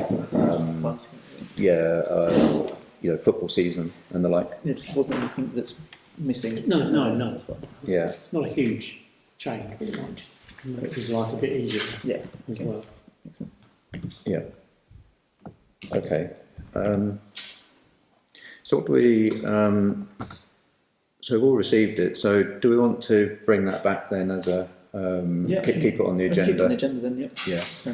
So we're all in agreement that we keep on the agenda and add to it as required. Yeah. Yeah. Yeah. Okay. 15 is financial reports. So over to Ryan for those. So you have 3 documents: the monthly sign-off, the bank recommendation, and the scheduled payments for month 3. I don't know if councillors have any comments on these. Might be easy to do it that way. I've got one observation on the month 3 schedule of payments, which I have raised with the clerk, which is the payments, of solicitors that's in there. We've got the invoice, but we haven't got the letter of engagement to make sure what they've billed is in accordance with the letter of engagement. So I've asked that Ryan dig that out and send that over to me, and I'll just have a quick look at that just to make sure it's all in order. Sure. Anybody else? Well? Yeah. I'm afraid I'm struggling to understand the system, and I think there's a number of problems and errors keeping up, and we're in danger of getting into a muddle. Which document do you want? The first problem is, I think there's items appearing in the actual expenditure, yes, on the monthly account sign-off that don't appear on a schedule of payments for authorisation or ratification, and everything should appear in the schedule of payments. I think So the one that's in at the moment is the £10,000 legal fees. I've requested an invoice, a detailed breakdown invoice. Once I do, I can bring that back to council as well, which would be, as I did last month, about approving payments already made. Yeah, but I think that's just one of them, and if it's been paid, it should be on a schedule of payments. And the fact that the invoice or something is, the public should know what our money is being spent on. Yes, I say that, and I've got nothing to present in regards to a document at the moment. It could still be on a schedule of payments, because it is a payment that has been made, and the schedule of payments should show everything that's been paid. And there's other things as well. The water and electricity. If you look at the water and electricity, it's gone up by £41.96 this month. And once again, that doesn't appear on the schedule of payments. It's fine, it's approved because it's a direct debit, but it's still a payment we're making, and it should appear on the schedule of payments because it's another cost to the council, and the public have the right to see what we're spending money on, and it should be there. And the other one that I find perhaps the most... I think, didn't we agree at the annual meeting around the direct debits and things like that? Yeah, that's fine. That means they're approved, but the payment should still go on the schedule of payments. The schedule of payments should show, to the public, absolutely everything that's being paid. Otherwise, we're not giving them the full picture. Yeah. Can the schedule of payments can we not just run that out of the monthly income and expenditure? Is that not? Well, yeah, but these ones haven't been paid. It's usually for councillors to review the invoices and then pay them. Oh, sorry. Okay, so you're right. They're all I don't mind how unpaid. done, but the schedule of payments should show absolutely everything that's been paid or about to be paid that needs authorisation. So taking the Chair's point and Will's point and the Clerk's point together, the schedule of payments for approval would be one document. There would be another one which is schedule of payments effectively pre-approved, which would be the debits. Now that could be on the same document or a different one, but it's just your point. It should be able to spit out both pre-approved and to be approved. It's whatever period we're talking about. But there will be some which are pre-approved because your point, Ryan, that they were approved in the AGM. I think Will's point is just as a matter of record in terms of reporting to the parish. We just put those down. It will probably be the same sheet every month, but it just needs to be recorded. Yeah, which should just be on the schedule of payments. The status is pre-approved or direct debit. Yeah, that's all it needs. Maybe you could even show the financial regulations being pre-approved. That's what I would suggest. And the one I find most worrying is there's £61.41 apparently being paid to the clerk.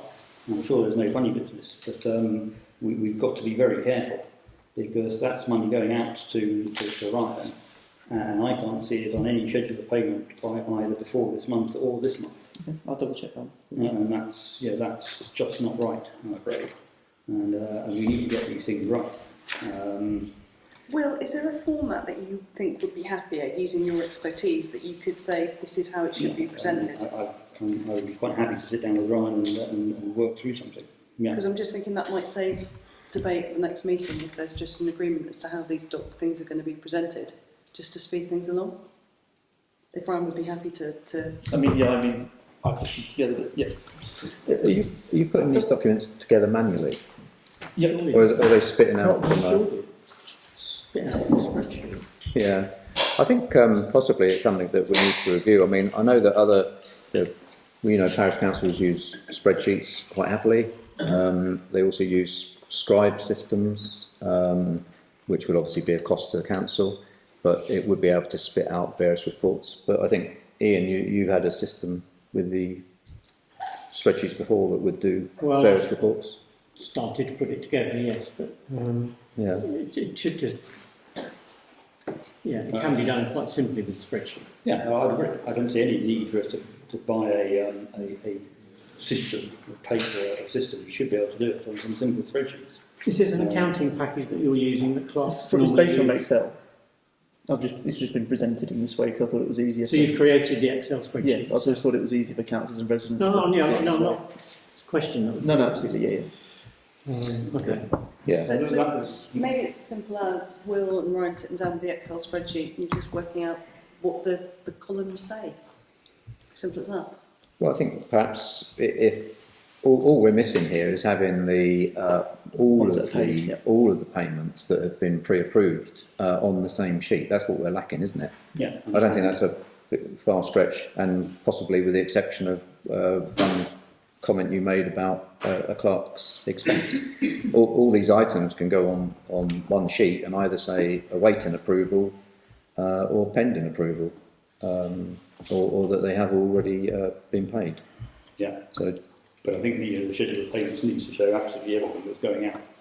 yeah, for whatever period we're looking at. Yeah. And the second problem is that the schedule of payments should appear with the agenda because the public need to be able to see it, and that's something that's picked up by the auditor. Yeah, it should appear there with the agenda, and that's why it must show all the payments. Yeah, it must show all the payments so that the public know what they're spending their money on. Yeah, I think we always used to have that, Ryan, as well. It would, Yeah. it would show our income and expenditure over the period, and what we were being asked to look at. I think that would be good if we can get that onto the Sure. agenda. Yeah. The other thing is that there's, although you might be using Excel, there's errors creeping in, which worry me. Maybe it's easier rather than going through this now. If you send them over to me, and I'll make the changes, and you can be happy with it, and I can bring it back next month. In that case, we can't really approve it. Can No, we can't. we? Okay. Well, maybe not listing the errors, every one of them, but what errors are you suggesting? Figures not brought forward that should have been brought forward, addition errors, and So I can't make those changes now. heading Yeah. errors. Right. Okay. Well, I think Getting that's, months wrong. that's something that, yeah, we need to look at in detail then. If it's, Send them over. We'll, if you had the comments, I could have maybe made them before the meeting. Yeah. Okay. Anybody else? Nothing. No. So we will leave that on the agenda then I to. don't know if you wanted to still approve the schedule of payments, so I can make those payments. All right. Yeah. I think all except the solicitor ones. I just need to check that one. And also, it's not showing everything. Okay. So I think we Leave it. can approve. There's two questions in that. I think. Yeah.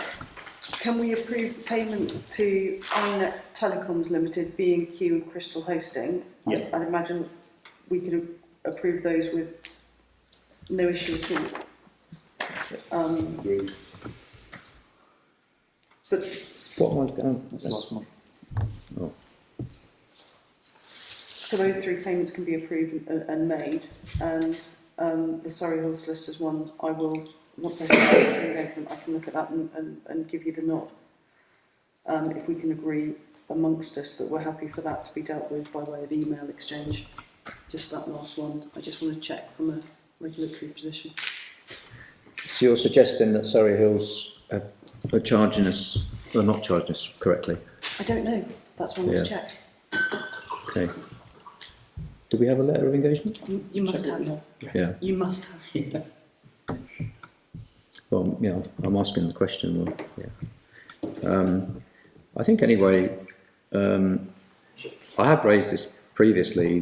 And I do have a dispensation for it. The VoIP phone and the I think the Crystal hosting is still on my credit card, and I have hope that the council will get some form of debit card or its own credit card, whatever it can get, because these payments really are going on my card. That's not appropriate. But because I took them over from Bill, didn't I? I think. paying these. Yes, paying they these were things, going through the previous chairman's Yeah. business.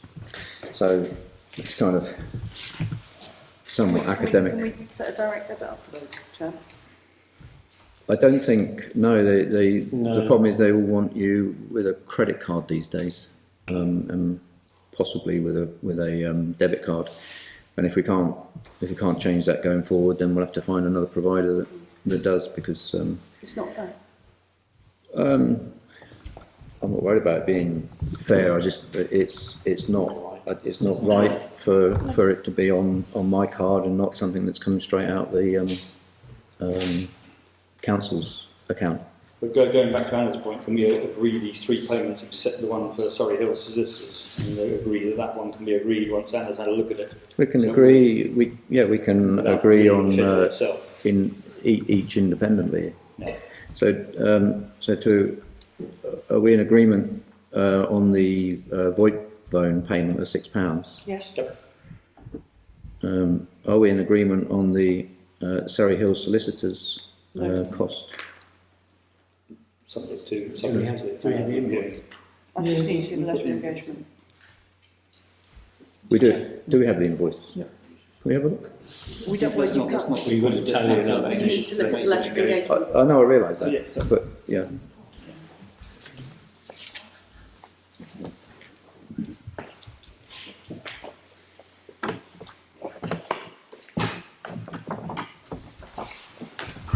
Thank you.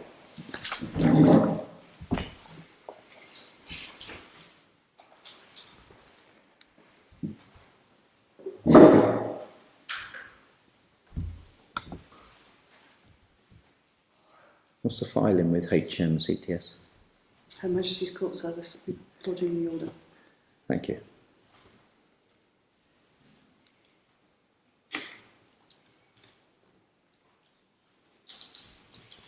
Well, it looks like it comes from Surrey Hills. Okay, so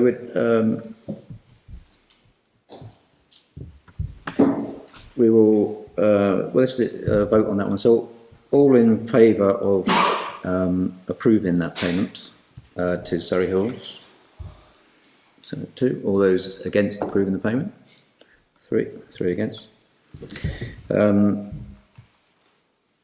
B&Q Materials to our maintenance person, £162.65. Are we all in agreement paying that? Yep. Yep. And then Crystal Hosting, the domain fee, £84. Are we all in agreement to pay that? Unanimous, thank you. Okay.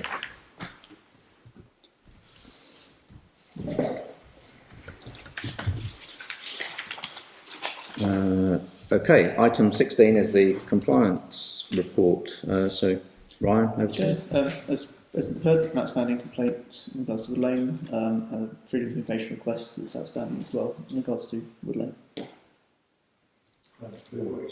No, I didn't hear what you said. There's a complaint and a freedom of information request, both outstanding, relating to Wood Lane. One of each. One of each. Right. And I think there's 2 freedom of information requests. Okay. I'll double check. I do think it might be a good idea to have this report in writing, written down, so we can track things from month to month. Give it some minutes, isn't it? Because so far, the 2 months we've had it, both months I've been able to pick up errors. I think it would be useful if it was on paper, so we could really get it on paper and get it correct, and hopefully slowly Was it in the minutes? finish off. Was it in the minutes last time? So I think the report itself should be in writing before we start. Okay. Yeah. Do we agree with that? Sensible.